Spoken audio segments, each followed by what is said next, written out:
첫째 주 이론 공부시키고 두 번째 주에 제가 점검하고 세 번째 주, 네 번째 주는 바로 모의 투자를 시키고 그 다음에 5주차 둘째 달부터는 실전 매매를 시키는데 감명근 씨 같은 경우는 이제 계속 그 전에도 매매를 했다고 하고 이제 모의 투자를 한번 해봐라 이렇게 했더니 이제 어느 정도 HTS에도 숙달하고 스탑 놓는 요령이나 이런 것도 다 알았기 때문에 본인이 그걸 원해서 그러면 뭐 5달 할 거 5달 2주를 실전 매매를 하면 되니까 한번 시작을 해보자 라고 해서 모의 투자를 생략을 시키고 바로 실전 매매에 들어갔던 것 같습니다. 반드시 좀 중요하다고 생각을 합니다. 그리고 지금 저희 훈련생들 중에서도 처음 이렇게 매매를 한 번도 안 해보신 분들은 그 모의 투자를 통해서 직접 실전 경험을 쌓거든요. 저 같은 경우에는 직접 모의 투자를 하진 않았습니다. 저 예전부터 매매를 한 경험도 있고 굳이 뭐 모의 투자를 하지 않더라도 충분히 그 자신감이 있었기 때문에 그냥 모의 투자를 하지 않고 바로 실전 매매로 들어갔습니다. 네, 저는 절대 도와주지 않습니다. 사후에는 얘기를 합니다. 예를 들어서 삼성중공업 고려엔 가져왔어. 선생님 이거 매수하겠습니다. 오케이. 그러면 얼마에 살래? 얼마에 손절 났지? 오케이. 그 정도면 해봐요. 왜? 저는 기본적인 전략을 점검하고 그 사람이 이번 의사결정에 자기가 알고 있는 모든 내용을 여기에 다 투영을 해서 의사결정을 하는지를 봐주는 사람이에요. 올라갈지 떨어질지를 봐주는 건 그거는 이 세상 지구상에 있는 70억 인구 중에 아무도 못하지 않습니까? 그러니까 그런 걸 갖고 왔고 그 다음에는 뭐예요? 하늘의 뜻이에요. 네, 그게 올라갈지 떨어질지 보다는 이 사람의 전략이 의사결정이 이번에 제대로 됐느냐 이거 예를 들어서 이중바닥이었는데 왜 이건 못 봤냐 등등은 매매를 하면서부터 어떻게 되겠어요? 나아지겠죠. 신입사원이 처음부터 예를 들어서 10억짜리 물건을 팔 수는 없어요. 딜을 할 수는 없어요.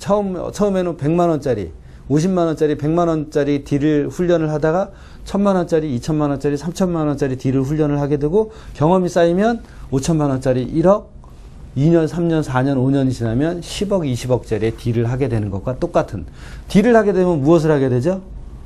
자기가 생각하고 있는 유리한 조건, 불리한 조건을 순간적으로 응축을 해서 이 의사결정에 집약을 하는 겁니다. 그러니까 처음부터 그거를 완벽하게 잘할 수는 없지만 거기에 자꾸 접근해 나가려고 하는 그런 모습으로 제가 바꿔져 나가는 거죠. 그래서 도와주지 않습니다. 절대. 스스로 깨달아 나가도록 옆에서 제가 지도는 해주죠. 예. 전혀 안 해주십니다. 오히려 안 해주신다는 의미보단 이제 제가 종목을 골라서 찾아서 보여드리고 코멘트를 들으려고 많이 노력을 했습니다. 제가 과연 종목을 제대로 보고 있는지 앞으로 뭐 평생 대표님한테 종목 받아서 제가 살 수는 없지 않겠습니까? 그래서 그 종목을 골라서 이제 반응을 저도 살펴보는 겁니다. 이 종목을 해도 괜찮나? 이 종목이 괜찮나? 이렇게 그런 판단을 하는데 좀 도움을 했지 따로 뭐 종목에 대해서 찍어주시거나 그런 거는 없었습니다. 항상 준비는 똑같습니다. 그러면 이제 감명근 씨한테 종목을 스스로 골라봐라. 패턴 매매 기법 패턴 1, 2, 3에 해당되는 종목을 고르고 패턴 1, 2, 3를 고르는 건 일주일이면 누구나 다 할 수 있는 거다. 지적인 영역이지만 그걸 골라서 그러면 10종목 20종을 골라냈는데 우리 훈련생이 할 수 있는 종목은 단 2-3가지 종목밖에 안 돼요. 20종목을 다 할 수가 없잖아요. 10종목을 다 할 수가 없어요. 10종목 중에 네가 생각하는 기준으로 잣대로 1, 2, 3, 탑 1, 2, 3를 골라내는 능력이 생겨야 된다 이 말. 매매도 마찬가지예요. 요거는 패턴 1, 요거는 패턴 2, 요거는 패턴 3 해서 10종목이 나왔는데 사실 다 할 수가 없어요. 총알을 다 쏠 수가 없다는 거죠. 그러니까 거기서 나름대로 제일 좋다라고 생각하는 그 기준에 맞춰서 내가 가르쳐줬던 패턴 매매 기법 기준에 의해서 그런 것들을 스스로 골라내서 그래서 저한테 사전 결제를 받는 거죠. 10명의 미스코리아 대상자가 있는데 3명을 진선미를 고르는 나름대로 이유와 원칙이 있을 거 아닙니까? 그 원칙을 구비하라는 거예요. 그 사람들 사실 진선미가 아니더라도 5등, 6등 한 아가씨들도 굉장히 이뻐서 더 잘 되는 경우도 많이 있어요. 하지만 현재 내가 1, 2, 3등을 골라낼 수 있는 그런 능력과 그런 결단력이 있느냐 그거를 보자는 거죠. 그게 매매하기 위한 준비로 제가 훈련을 시키는 겁니다. 예, 그 매매를 하려면 일단 무슨 종목부터 골라야 됩니다. 종목이 이제 다음 날 제가 어떤 종목을 들어갈지 일단 여러 이제 종목 바스켓에 여러 종목들을 담아 놓습니다. 그 중에서 이제 가장 좋을 것 같은 종목을 제가 그때 당시는 2개 정도를 골랐습니다. 그렇게 종목을 고른 다음에는 이 종목이 내일 오를 수도 있고 좀 횡보할 수도 있고 또 내릴 수도 있습니다. 그럴 경우에는 어떻게 할 것인지, 매수를 어느 수준에서 매수를 해야 될 것인지 생각을 하고, 또 거기에 따른 이제 손절선은 이제 리스크를 어느 정도 지고 지지선은 어디 있고 그런 걸 파악을 해서 준비를 하고 다음 날을 맞이합니다.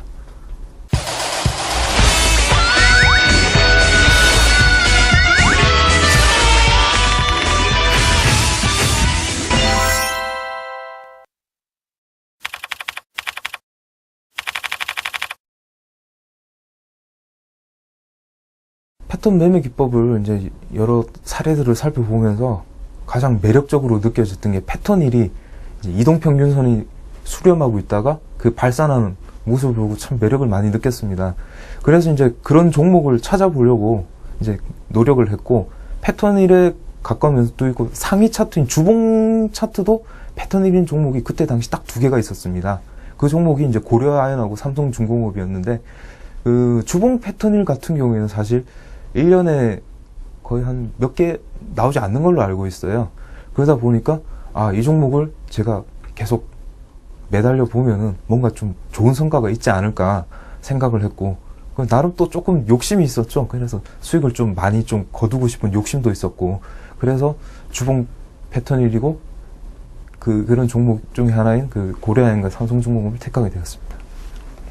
예, 이게 삼성중공업 지금 주봉 차트입니다. 예, 주봉 차트를 보시면 이때 당시 제가 8월 21일 경인데, 이때 당시 2주 차트를 보시면은 지금 이동평균선이 지금 다 15, 33, 75 이렇게 이동평균선이 이렇게 수렴이 딱 돼 있습니다. 주봉상에는. 그리고 전체적으로 주봉 차트를 봤을 때 크게 한번 상승을 해줬다가 이제 약간 좀 조정, 좀 쉬면서 이제 수렴을 하는 모습을 이제 보실 수가 있습니다.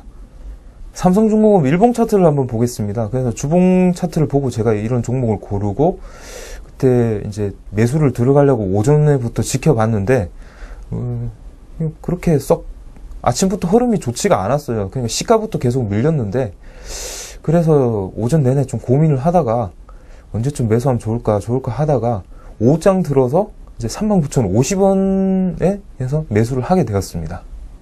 예, 고려아연도 그 주봉하고 그 일봉이 패턴 1을 모습을 보여서 제가 관심을 갖게 되었습니다.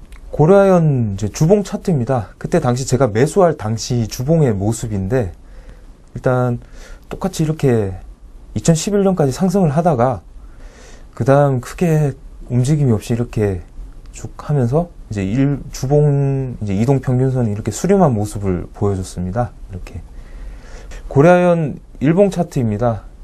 보시면은 이때 당시에 그 이동평균선 4개 이동평균선이 이렇게 밀집이 되어 있는 모습을 볼 수가 있습니다. 그리고 한번 이렇게 상승을 해줬다가 거의 한 6개월 이상 수렴의 과정을 거쳤기 때문에 충분히 그 이동평균 힘이 발생을 할 수 있을 거리라 좀 많이 기대를 했습니다. 그래서 이때 당시도 오전부터 종목이 많이 흘러내려가지고 매수를 하지 않고 계속 지켜보고 있다가 거의 종가 무렵에 38만 2천원에 해서 매수를 하게 되었습니다. 패턴 1, 2, 3는 사정거리라고 말씀을 드렸잖아요. 그 사정거리 안에 들어온 대상 종목들이 무엇이냐라고 이제 나름대로 또 골라왔고, 근데 그 중에 굉장히 많은 종목들이 있었을 거예요, 사실은. 근데 그 중에서 아까도 얘기했지만 1, 2등이 당신이 생각하기에, 훈련생들이 생각하기에 그 중에서 10개 중에서도 1위, 2위는 무엇이냐라고 물어봤을 때 삼성중공업과 고려아연이 나름대로 패턴 1에 해당되는 그런 종목들을 잘 골라왔었습니다. 그래서 뭐 무리가 없기 때문에 미리 이제 사전 결제를 받는 상황이죠. 그래서 괜찮다. 그러면 언제 매수 가격을 정하고 어떻게 스탑을 할 것이냐라고 이제 원래대로 그런 진행을 하게 되죠. 그렇게 잘 갖고 온 편입니다.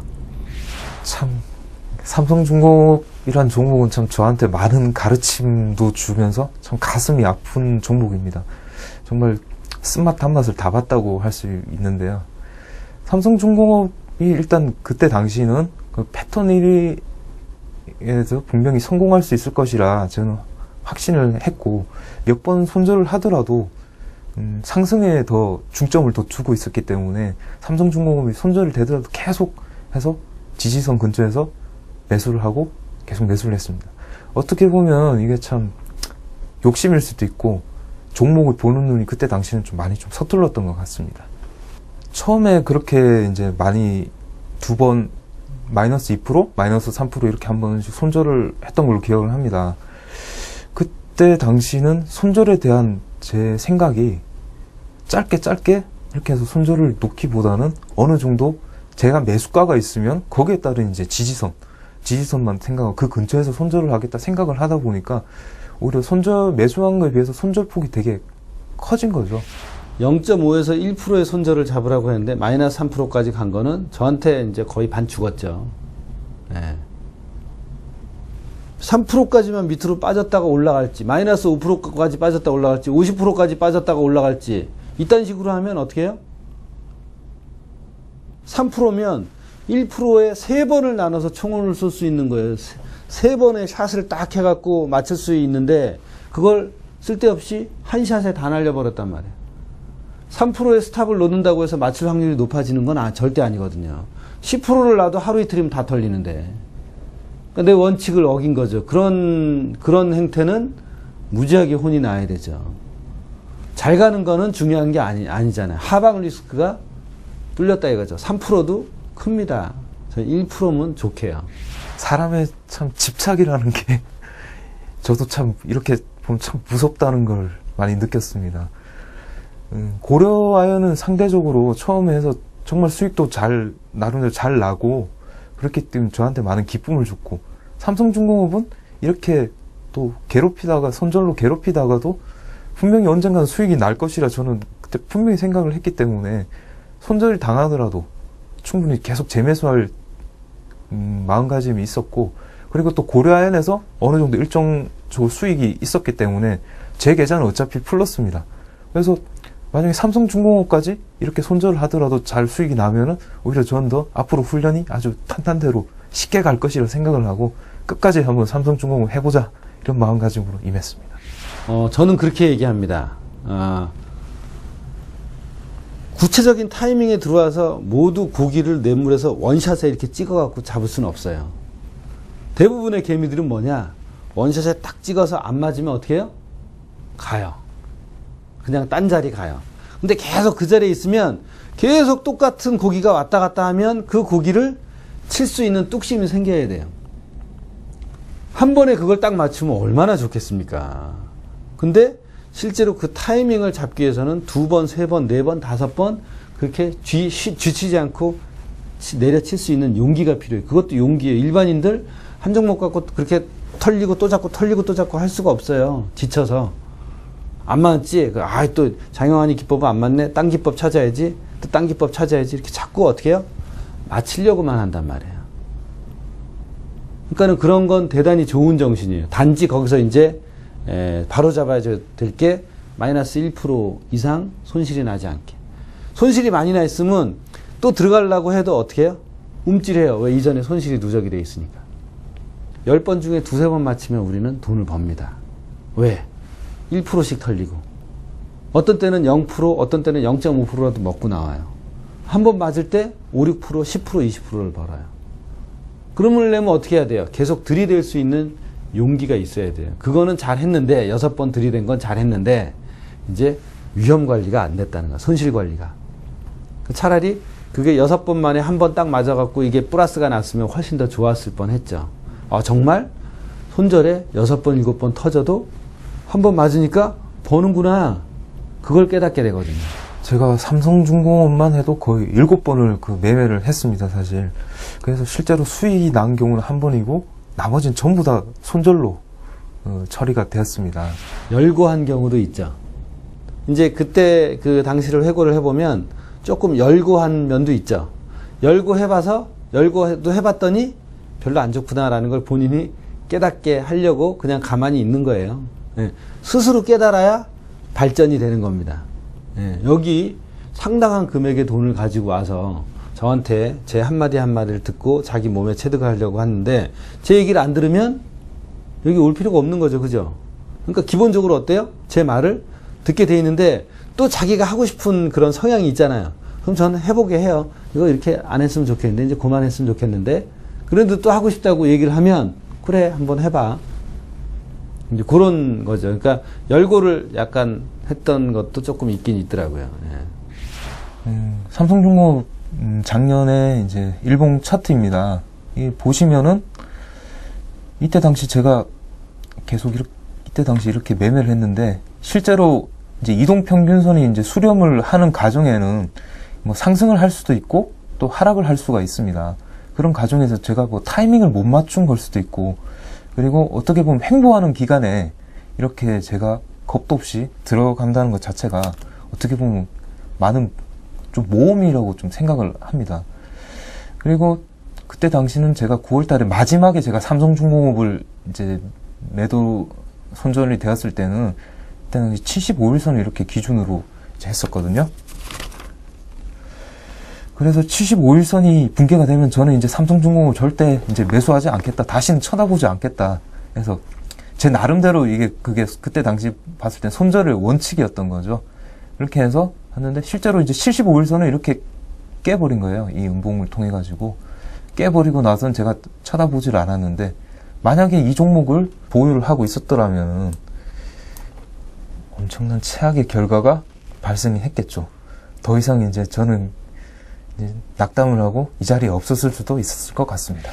일반 개미들하고 똑같이 되는 거죠. 당연하죠. 그 한타에 여태까지 아무리 잘했어도 일반 개미들이 다 그렇잖아요. 찔끔찔끔 먹다가 이거 요번에도 또 올라가겠지 하고 있다가 박살이 나는 거예요. 그 99%가 잘했는데 1% 때문에 다 망하거든요.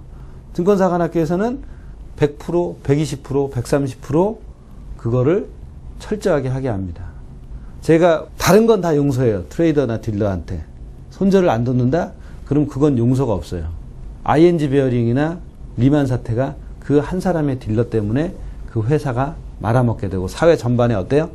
파장까지 오게 된 결과가 바로 그 위험관리의 소홀함 때문에 그렇습니다. 한 회사가 한 딜러 때문에 그냥 날아갈 수가 있어요. 그리고 회사로 치면 그 한 회사지만 개인 재산이면 어떻겠어요? 그 한타에 그 개인 재산이 다 박살이 나서 그 개인이 병신이 될 수가 있는 겁니다. 최소한 그런 일은 벌어지지 않아야죠. 프로가 되려고 왔는데 저한테. 고려아연을 제가 운 좋게 처음 딱 매수하자마자 수익이 나서 정말 기분이 좋았습니다, 사실. 그래서 지금 평가 이익만 해도 대략 제 기억에 한 12% 넘게 났던 것 같아요, 평가 이익만. 그렇게 나다가 실제로 거의 하루아침에 5% 이상을 날려버렸어요. 그러면 이걸 어떻게 해야 될지 좀 많이 좀 심리적 충격이 있었던 것 같습니다. 그래서 어떻게 과연 대응을 해야 될지 그에 대한 제가 대응책도 사실 없었습니다. 그때 이 가격, 어느 특정 가격에 되면 제가 이제 매도를 해야지. 그리고 나서 나중에 그걸 만약에 매도됐을 때 어떻게 다시 들어갈 것인지 이런 거에 대해서는 크게 생각이 없었던 것 같아요. 그래서 그 다음날 이제 매매일지를 쓰면서 복귀를 하고 반성을 하고 그때 당시 15일선을 기준으로 해서 여기까지는 오겠지 하고 생각을 하고 그냥 기다렸습니다. 근데 안 오더라고요. 그래서 그냥 그 다음날 바로 다시 상승을 했었는데 그러고 나니까 또 따라갈 여력이 안 생기는 겁니다. 그렇게 해서 과연 이게 또 오르다가 또 과연 날 희롱하고 또 다시 또 내릴 수도 있는 거고 겁도 좀 났고 그나마 제가 지금 실현한 수익이라도 지키고 싶은 또 마음이 또 있었습니다. 좀 어떻게 보면 많이 복잡했죠. 그렇기 때문에 그냥 놔준 꼴이 돼버렸죠, 결국은. 고려아연이 해갖고 뭐 6, 7% 났어. 굉장히 운이 좋은 상황이었죠. 근데 6, 7% 올라간 상태에서 그게 또 더 올라갈지 안 올라갈지는 뭐예요? 그건 미지수예요. 지나고 나니까 고려아연이 사실 더 갔어. 지나고 나면 다 박사죠. 하지만 내가 원전에서 6%, 7% 챙기고 나오면 나는 이익이 확정이 돼 있잖아요. 이익도 확정을 했는데 굳이 똑같은 지점의 경제성에 대해서 이제 얘기를 하는데 고려아연이 이미 이만큼 떠서 지지선이 없는 상태에서 그걸 또 들어가게 되면 우리는 또 똑같이 이렇게 뜬 상태에서도 1% 스탑을 놓고 들어가요. 그럼 그걸 들어갈 바에 다른 지지선 있는 종목을 들어가서 어플라이를 하는 게 훨씬 더 합리적이라고 보는 거죠. 지나고 나니까 고려인이 더 들어갔으니까 고려인을 좀 더 심었으면 어떻겠냐. 그건 제가 그거 알면 여기서 강의 안 하죠. 보통 이제 주봉을 보고 종목을 많이 고릅니다. 고르지만은 실제로 매매를 할 때는 우리가 일봉만 가지고는 절대 매매하기가 힘듭니다. 왜 그러냐면 매매 시점이란 건 정말 정교한 타이밍을 잘 잡아야 되기 때문에 그에 따른 하이 차트는 참고를 해야 된다고 생각을 합니다. 그렇다고 해서 그 뭐 하이 차트가 뭐 다 뭐 맹신을 한다거나 뭐 주가 될 수는 없겠지만은 적어도 뭐 60분봉 정도는 분명히 봐야 될 것 같아서 이제 그 내용을 또 매매 일지에 또 기록을 하게 된 겁니다. 숲을 보는 거죠. 숲을 보게 해서 우상향하고 있는 그런 종목들 중에 우상향하지만 패턴 매매 기법에 맞는 조정 국면에 해당되는 그런 가격들을 결국에는 조정 국면에 오는 종목들을 기다렸다가 정확하게는 칼로 찔러야 되잖아요. 아무리 저 앞에 많은 그 사냥감이 대여섯 마리 있으면 뭐 하겠습니까? 결국에는 무엇인가는 하나를 찔러야지 6마리를 다 찔릴 수는 없거든요. 그러니까 냇물에 비교하면 고기들이 많이 지나가도 내 작살은 오직 한 마리만 찔러야 되기 때문에 이제 두 종목을 골라왔고, 두 종목을 고르더라도 두 종목을 동시에 살 수는 없잖아요. 삼성중공업과 고려현을 동시에 살 수는 없는데 또 거기에서 우선순위를 나눠서 삼성중공업은 삼성중공업, 고려현은 고려현을 딱 살 때 일봉에서 지지저항선에 왔다 그래서 무조건 사는 게 아니라 좀 더 하위 차트 60분봉 또는 30분봉까지 가서라도 이제 일봉에서는 한 개의 봉 모양이 3, 4% 정도 돼요. 근데 60분봉에서는 한 개의 봉 모양이 1, 2% 정도밖에 안 된다. 30분봉에서는 더 작죠. 그러니까 더 세밀하게 현미경적으로 들어가서 구체적으로 어느 지점을 찔러야지 이게 크리티컬하게 이 고기를 죽일 수 있느냐.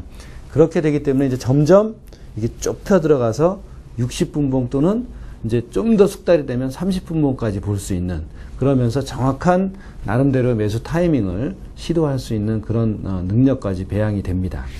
네, 삼성 SDI도 일봉 패턴일 종목 중에 하나였습니다. 그래서 그전부터 관심 종목에 제가 놓고 계속 지켜보다가 어느 정도 그 전에 고려아연에 대해서 어느 정도 수익이 또 실현이 되었고, 고려아연을 따라가지 못했기 때문에 이제 차선책의 종목으로 삼성 SDI를 선택하게 되었습니다.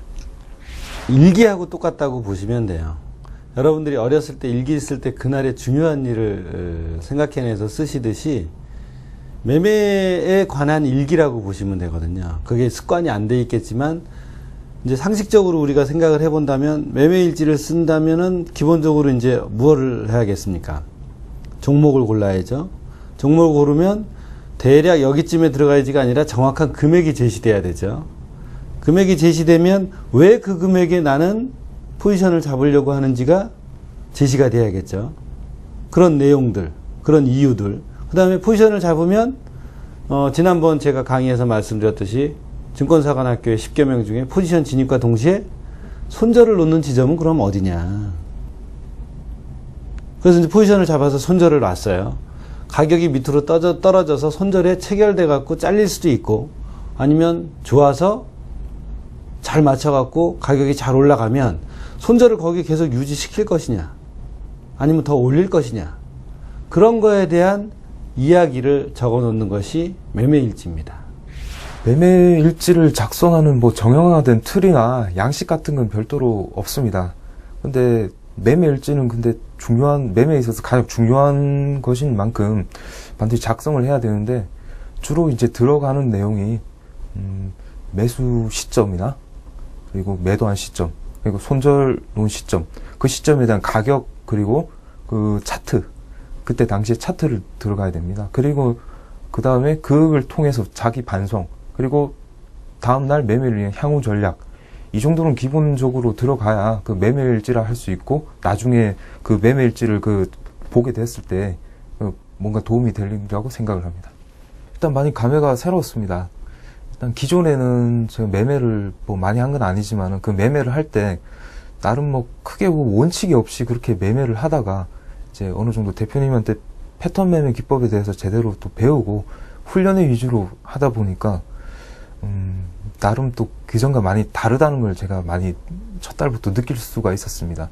그리고 뭐 매매 종목을 보면은 나는 또 운이 좋아서 선택을 또 잘하기도 했지만, 그리고 또 한 종목은 또 많이 또 속이 썩여가지고 또 가슴앓이를 많이 했는데, 실제로 그렇게 제가 손절도 많이 해보고 고민도 해봐야 나중에 정말 실전에서 나중에 제가 제 자본으로 이제 창업을 만약에 해서 매매를 하게 된다면 이보다 더한 상황들이 더 많을 것이라 생각을 합니다.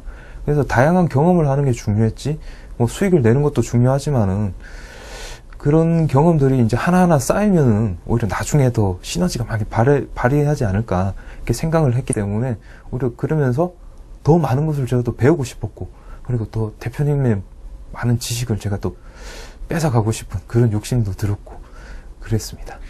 첫 번째 달에 감명근 씨가 이제 3%가 났는데, 첫 번째 달에는 좀 운이 따른 거죠.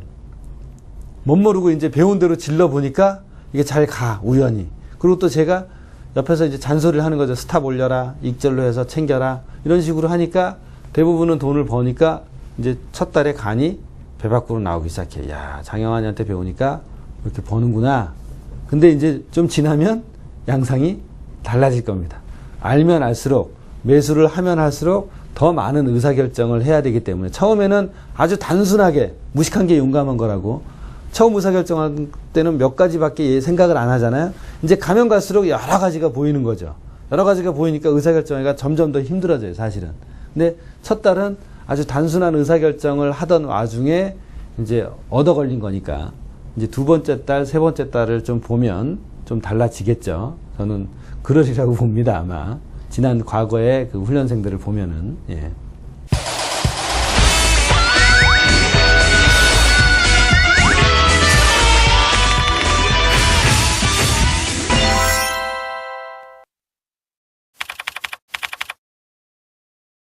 손절은 뭐 아주 정밀하고 타이트하고 기계적으로 하는 게 저도 좋다고 생각합니다. 그때 당시 제가 가격을 설정했을 때 사실 1%가 약간 좀 넘었을 겁니다. 한 1.5에서 1.7% 정도? 그렇게 둔 이유는 아무래도 왠지 최초 정한 손절에는 왠지 좀 손절이 당할 것 같고, 그러다 보니까 약간의 한두 틱 정도 좀 더 여유를 두고 손절을 설정하는 게 좋을 것 같아서 그렇게 했고, 실제 운 좋게 또 이게 삼성 SDI 같은 경우에는 맞아 들어갔어요. 제가 설정한 손절선까지는 닿지 않고 바로 또 상승을 해줬기 때문에 다행인 일이죠. 그 삼성 SDI를 9월 5일 날 14만 8천 원 선에서 지금 이제 샀어요. 그래서 차트를 보면 지금 이 14만 8천 원에서 사갖고 14만 8천 원에 1%면 거의 1,500원이라고 보면 되거든요.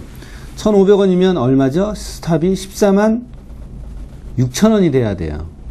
그죠? 근데 그 다음 날도 그렇고 14만, 고가가 얼마까지 갔냐? 15만 원까지 갔어. 15만 1천 원까지 사실은. 그러니까 14만 8천에서 15만 1천 원까지 갔으니까 3천 원 벌었으니까 2%까지 사실은 올라갔던 거죠. 그러면 여기서 어떻게 해야 되느냐?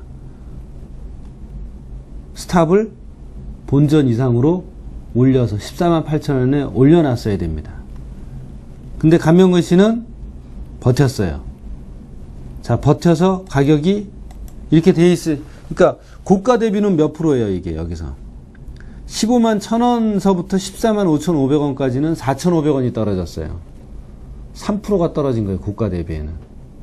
물론 산 거 대비에는 1. 몇 프로가 떨어졌지만, 자, 제가 항상 하는 얘기가 여기 딱 왔을 때 이 고가에서 올라갈지 떨어질지는 어떻다?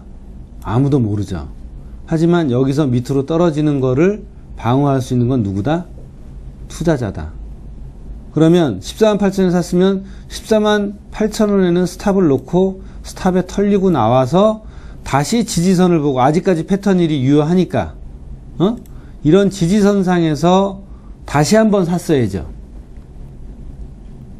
응? 그거는 여기서 물론 지나고 나니까 어때요? 이렇게 해서 올라갔어요. 그건 지나고 나서 하는 일이고, 여기서 만약에 예? 여기서 샀는데 그 감을 믿고 있다가 가격이 이렇게 쭉 빠졌습니다. 어떡할 거예요? 스탑을 안 놔서 어떻게 된 거예요? 한 번에 병신된 거죠. 물론 올라갔으니까 그게 만회가 됐지만 증권사관학교에서는 절대 용납할 수 없는 일이에요. 그거는 결과가 좋지 않느냐? 그럼 집에 가. 그렇게 똑같이 일반 개인들이랑 똑같이 감을 믿고 하려면 이게 가격이 여기서까지 떨어졌다 올라갈지 더 밑에 여기까지 떨어졌다 올라갈지 어떻게 합니까? 그거를 막을 수 있는 사람은 누구예요? 나밖에 없어요. 근데 내가 그렇게 뻥 뚫려 있어요. 감을 믿고 놀고 앉았네. 그 감이 주식을 갖고 있는 모든 사람들이 다 올라갈 거라고 생각할 거 아니에요. 500만, 600만이. 그 감은 개나 줘버리라 이거죠. 우리는 기계적으로 하방 리스크를 방어하다 보면 다시 또 들이대면 되지. 그죠? 응? 돈을 들고 있는데 뭐가 문제입니까? 그걸 손절에 안 잘리려고 자꾸 바둥대는 모양이랑 똑같아요. 일반 개미들이랑. 그러니까 이거는 혼날 일입니다. 제 딜러 같았으면 박살을 내놨죠. 그러니까 이런 걸 하나씩 하나씩 깨달아야 됩니다. 예. 욕심 때문인 것 같습니다. 누구나 다 뭐 주식 매매하신 분들은 알겠지만은 지금 제 눈에 빨간 양봉이 보이고 있는데 누구 하나 마우스로 매도 버튼을 누를 수 있는 분이 과연 몇 분이나 되겠습니까? 그만큼 손절은 정말 기계적으로 할 수 있지만은 익절한다는 건 정말 어려운 일인 것 같습니다. 삼성 SDI를 그때 당시 생각을 해보면은 패턴 1의 종목이었고 워낙 또 쉽게 잡은 종목이다 보니까 그만큼 또 전고점까지는 제가 충분히 상승할 것이라 판단을 사실 했었어요. 그렇게 하다 보니까 좀 익절선도 또 널널하게 잡게 되고 그러다가 갑자기 당한 거죠. 그러다가 수익을 많이 깎아 먹었습니다.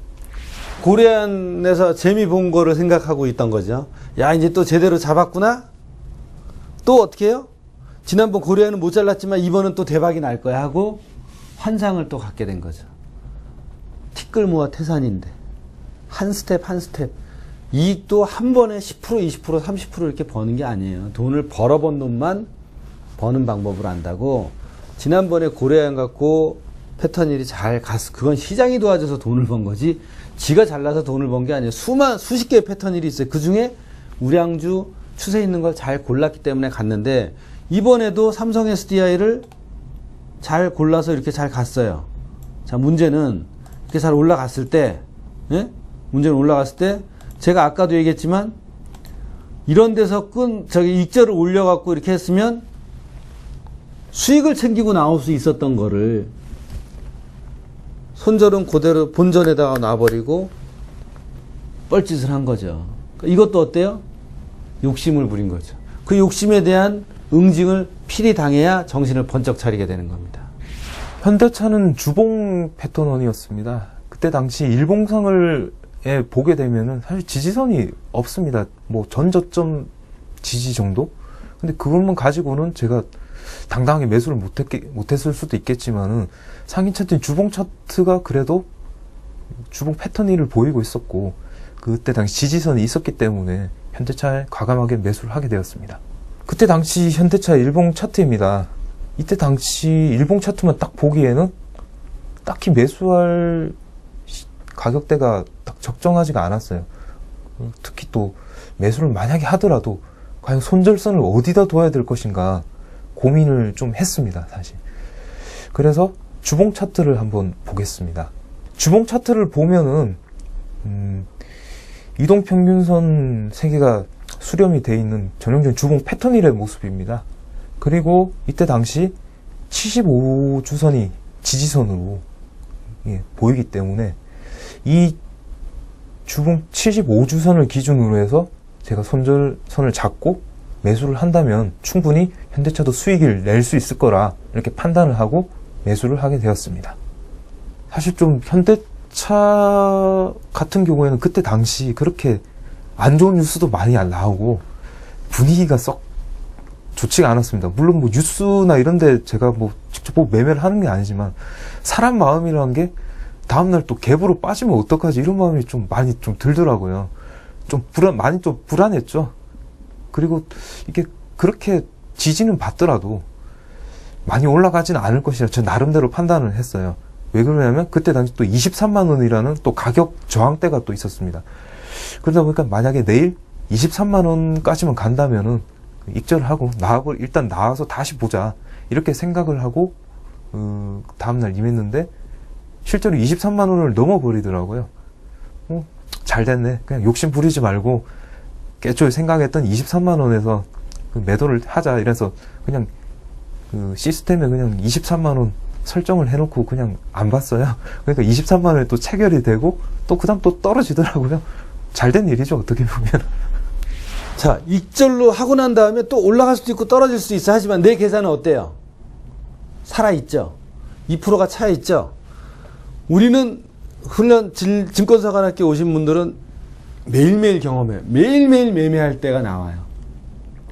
이게 지나면 대부분의 일반 개미들은 또 어떤 종목을 찾나? 또 무슨 종목으로 한번 팔자 바꿔볼까? 이렇게 생각하지만 증권사관학교에서 훈련 받으신 분은 매일매일 매매할 종목들을 스스로 골라낼 수가 있어요. 근데 매일매일 사기 귀찮으니까 어때요? 이번 한 번에 잡은 걸로 크게 먹어보려고 욕심 부리는 거죠. 근데 항상 무엇이든지 하루아침에 이루어지는 거 없고 티끌 모아서 태산입니다. 증권에서도 주식에서도 일확천금은 절대 있을 수가 없어요. 조금씩 모으다가 여유가 생기면 더 크게 먹는 거고, 그래서 여윳돈이 돈을 버는 거예요. 여기서도 똑같이 그런 거를 이제 깨달았으니까 감명근 씨가 이번에는 이익을 빨리 챙기고 나오자 라고 생각을 했지만, 이익을 챙기고 그 올라갔으면 그냥 입맛 따시고 왜? 다음에 또 좋은 종목 걸리면 되지 뭐. 근데 떨어졌으면 더 기분이 사실 좋았겠죠. 이야, 잘 팔았다. 이렇게 했지만 하여튼 어떤 상황에서든지 이익을 챙기고 나오는 매매 습관은 좋은 겁니다. 왜? 항상 다음 기회가 있으니까. 그때 당시엔 정말 제가 주봉 패턴 일에 많이 좀 관심이 있었던 것 같습니다. 그 메디포스트 차트를 이제 한번 보면서 제가 말씀드려 보겠습니다. 메디포스트의 일봉 차트를 한번 살펴보겠습니다. 제가 매수한 날짜가 이날 아주 이쁘게 음봉이 나온 날인데요. 사실 주봉 패턴을 보였지만은 일봉상에는 마땅히 지지선이 이런 게 잘 안 보였어요. 그래서 제가 기준을 둔 게 이날 한 93,000원 초반대 이 선을 깬다면은 매도를 하고 아니면은 계속 보유를 하겠다 이런 생각을 했어요. 그렇게 해서 이제 매수를 했는데 이게 또 참 사람이 안 되려면 뒤로 닿아도 코가 깨진다고 그랬나요? 이게 그때 당시 이제 손절을 시장가 매도로 해서 걸었어야 되는데 그때 당시 제가 보통가 지정가로 해서 매도를 걸었습니다. 근데 우연찮게 또 호가에 제 지정 호가가 몇 개 이제 비어버리는 바람에 손절 이제 자동 손절 기능이 이제 실행이 안 됐어요. 그러다 보니까 저도 이제 보고 깜짝 놀라서 추가로 그냥 다 당하고 그냥 다 매도를 해버렸습니다. 그래서 분할 매도를 한 것처럼 보이는데 실제로는 이것 때문에 엄청나게 손실을 보고 충격을 받고 다시 메디포스트는 그냥 쳐다보지도 않았습니다. 그때 당시를 보면은 감명근 씨가 자기가 이제 예전부터 매매하고 이래서 스탑로스를 잘 놓는다라고 했지만 사실은 이게 9월달 한 달 동안은 그런 일이 발생을 안 했지만 시장이 여러 가지 변화가 보이거든요. 그래서 스탑로스를 놓을 때는 무조건 내 가격을 치면 시장가로 주문이 나게 해야 되는데 스탑을 치면 얼마로 지정을 해서 매도가가 나가라라고 지정가를 냈어요. 스탑 지정가를 낸 거예요. 그러니까 영문으로 얘기하면 스탑 리밋을 낸 거예요. 엄격하게는 스탑 마켓으로 주문이 나가야 되는데 스탑 리밋으로 냈기 때문에 거기에 대해서 의도치 않게 호가가 갑자기 비어버려서 뚝 떨어지면 그 체결이 안 됩니다. 그러니까 그거를 직접 자기가 손으로 쳐야 돼요. 그래서 나머지 그 물량에 대해서 이제 손해를 더 의도하지 않은 손실을 본 거죠. 그러니까 그거는 펑션, 스탑로스에 대한 기능을 몰랐던 거기 때문에 그걸 이제 레슨비로 시장에 지불을 하고 두 번 다시는 이제 그런 주문을 안 내겠죠. 그리고 의도하지 않은 손실을 보지 않는 거는 굉장히 중요한 거예요. 그래서 거래량이 적은 거를 들어가면 그렇게 스탑으로 주문을 내게 되면 시장가로 나가는데 내 물량이 또 다른 물량을 치고 이래서 나는 1%만 손실 보려고 했는데 2%, 3%가 손실 보는 경우가 많아요.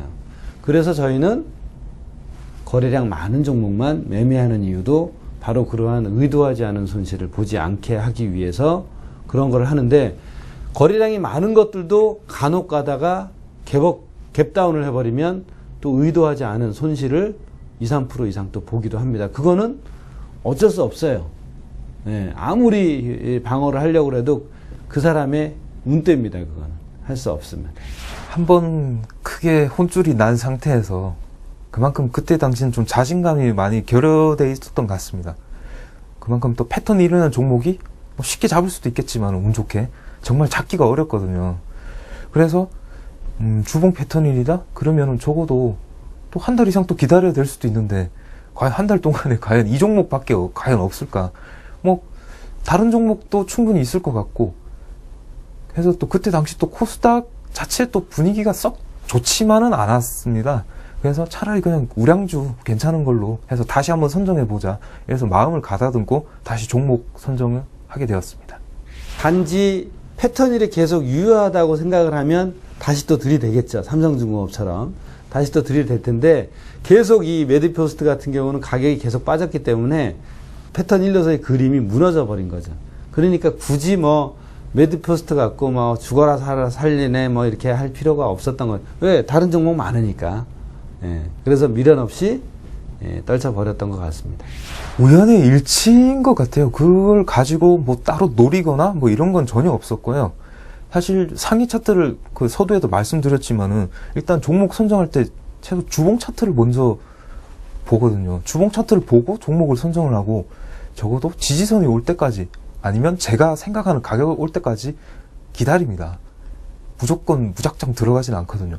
그러다 보니까 우연찮게 음봉이 크게 발생한 날이나 갭으로 떨어진 날 제가 이상하게 매수를 많이 하게 된 것 같습니다. 음산복이 나오고 뭐 이런 거는 저는 뭐 시장에서 흘러다니는 매매 기법은 잘 모르겠고 제가 쓰는 방법을 우리 그 훈련생들한테 알려드리는데 방송에서는 한두 개나 두세 개는 말씀을 못 드릴 경우가 간혹 생길 거예요. 그리고 그거는 여기 정말 오시는 분들한테만 제 그거를 말씀을 드립니다. 근데 그게 뭐 특별한 거는 아니지만 제가 책에도 안 쓰고 일부러 그 다음에 여기 오는 훈련생들끼리만 공유하는 것이 있어요. 그래서 이제 그런 방법은 아니지만 이제 삼성 SDI 예를 들면 우리는 이렇게 음산봉이 생겨도 9월 5일 날 매수를 했대지만 9월 11일 이때도 어때요? 매매에 참여를 합니다. 왜? 여기 패턴일에 대한 이평선 지지가 보이니까. 그래서 그런 지지선들이 보일 때는 음봉이 길게 나온다고 해도 전혀 쫄 필요가 없이 그 지지선을 보고 60분, 30분 봉에서 매매하는 타이밍을 잡게 합니다. 그게 이제 제가 알려주는 테크닉 중에 하나예요. 몇 가지 테크닉 중에 하나인데 그런 걸 이제 구사를 했기 때문에 다른 지점에 이렇게 예를 들어서 이렇게 올라가는 지점에 매수를 하는 것과 이렇게 올라가는 지점엔 지지선이 없잖아요. 차트를 보면. 근데 이런 곳에서는 이평선이라는 지지선이 이렇게 버티고 있습니다. 물론 여기 이평선 지지선이 있었지만 그 다음날 이렇게 빠진 경우도 있지만 열에 두세 번만 맞으면 우리는 어때요? 돈을 벌어요. 그래서 그런 확률 있는 곳을 찾아 들어가는, 그러니까 주식 창업하게 보면 지지저항선에 들어가라 라고 얘기했듯이 지금도 삼성 SDI를 이렇게 음산봉이 나왔지만 음봉이 4개나 이렇게 나왔지만 이 시점에 들어갈 수 있는 이유가 그런 훈련 때문에 그렇습니다. 제가 좀 매매를 약간 좀 생각을 많이 하고 좀 신중하게 하는 스타일이었습니다. 그래서 6개월 통틀어 보더라도 실제로 그 매매한 횟수는 그렇게 많지가 않습니다. 뭐 손절도 뭐 그렇게 첫 달 이후에는 그렇게 많지도 않았고요. 그렇게 신중하게 매매를 하다 보니까 제 눈에 딱 들어오는 종목, 그 종목만 하고 그렇지 않은 종목은 아예 매수 자체에서 배제를 해버렸거든요. 그리고 둘째 달 같은 경우에는 삼성 SDI가 실제 첫 매수하다가 좀 약간의 좀 시간이 있었지만은 상승을 또 운 좋게 또 해줬습니다. 그리고 익절선에 제가 어느 정도 이제 상승을 하게 되면 익절선을 설정을 하는데 익절선 설정이 그렇게 치고 가지도 않고 그냥 계속 쭉쭉 잘 올라가는 겁니다. 그러다 보니까 실제로 크게 뭐 다른 종목을 뭐 생각할 수도 없었고, 그리고 삼성중공업 나머지는 제 포트폴리오에는 그때 당시 두 종목을 편입을 했습니다. 그러니까 4대 4대 2 그러니까 한 두 종목에 현금 20% 이렇게 해서 보유를 했거든요. 그래서 삼성 SDI가 이제 잘 가고 있고 나머지 이제는 삼성중공업이 계속 손절을 당하다 보니까 뭐 다른 뭐 종목을 뭐 편입할 제 포트에 여유도 없었습니다. 그러다 보니까 실제로 뭐 매매 횟수는 많지 않았던 것 같습니다. 군에서 군 생활을 한 8년 이상 하고 작년에 제대한 지 얼마 안 돼서 제대하자마자 사실 저한테 왔거든요. 인생 바꿔보려고 아주 그 독한 마음 먹고 왔는데 보통 그렇게 되면 사람이 급해져요. 그러면 매매를 많이 해서 빨리 돈을 많이 벌고 싶어지는데 오히려 그 반대예요. 그래서 그런 성격은 아주 좋은 성격입니다. 그래서 제가 일부러 그래요. 대부분의 한 7, 80%의 여기 오는 사람들은 급해져 갖고 매매를 빨리 많이 해서 돈을 벌려고 하는데 오히려 강명근 씨는 젊은 친구가 아니 내가 옆에서 왜 이렇게 매매를 안 해? 매매 좀 해라. 이럴 정도로 그 잘 기다리는 습관이 돼 있어요. 그래서 괜찮다. 한번 더 잘 키워볼 만하다. 그러니까 왜냐하면 기본적인 기다리는 습관이 돼 있으니까 우리 일이 95%가 기다리는 거거든요. 근데 그 기다리는 거를 못 기다려서 막 조급해 갖고 그 성격을 고치기 위해서 사람들이 보통 노력을 하는데 이 친구는 그런 게 돼 있잖아요. 그러니까 그런 걸 이제 조금 강약 조절을 제가 시켜줘야겠다라는 걸 저도 이제 이 친구를 어떻게 조련을 시켜야 될지를 배워가는 거죠. 그래서 매매를 안 하는 것도 나쁜 거는 절대 아닙니다. 그래서 그런 면이 오히려 매매하시고 싶은 분, 훈련을 하시고 싶은 분들은 좋은 성격 중에 하나라고 보시면 돼요. 나름 이제 2달 정도 매매를 하고 나니까 처음에 생각했던 것만큼 매매하는 게 쉽지는 않구나. 한 종목이 어느 한 종목이 잘 갈 수도 있고 그런 반면에 또 못 가는 종목이 있어서 제 그 수익률을 다 까먹을 수도 있거든요. 정말 저 계좌 관리 이런 게 정말 중요하다고 많이 생각이 들었고요. 그러면서는 나름 자신감은 있었어요.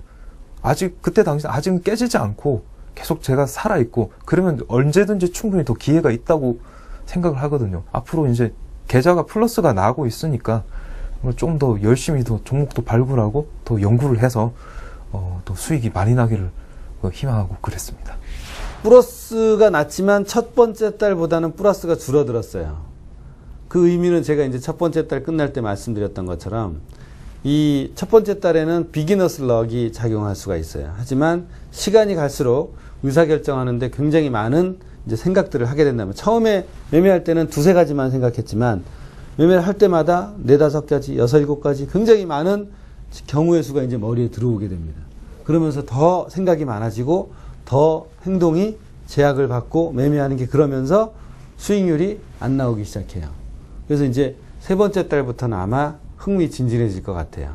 이거를 과연 계속 이 수익률이 적어져 갖고 마이너스가 될지 아니면 여기서 그만 계좌가 멈춰서 다시 플러스 행진을 할지는 모르겠는데 이제 지켜보시면 아마 좀 재미있는 결과가 펼쳐질 것 같습니다. 네.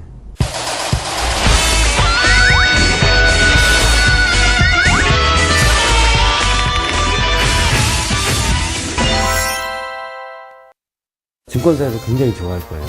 나라에서도 좋아하고. 왜? 수시로 스탑에 털리니까. 맨날 또 같은 밥만 먹을 수가 없거든요, 사실. 턴삼의 종목도 한번 매수를 해볼까? 너 만나던 여자가 있다. 여자하고 만나면 손절도 마찬가지. 좀 더 같이 내 포지션을 쥐고 가고 싶어서 저는 정말 안 그럴 줄 알았어요. 손절을 이제 당하는 게 좀 두려웠어요.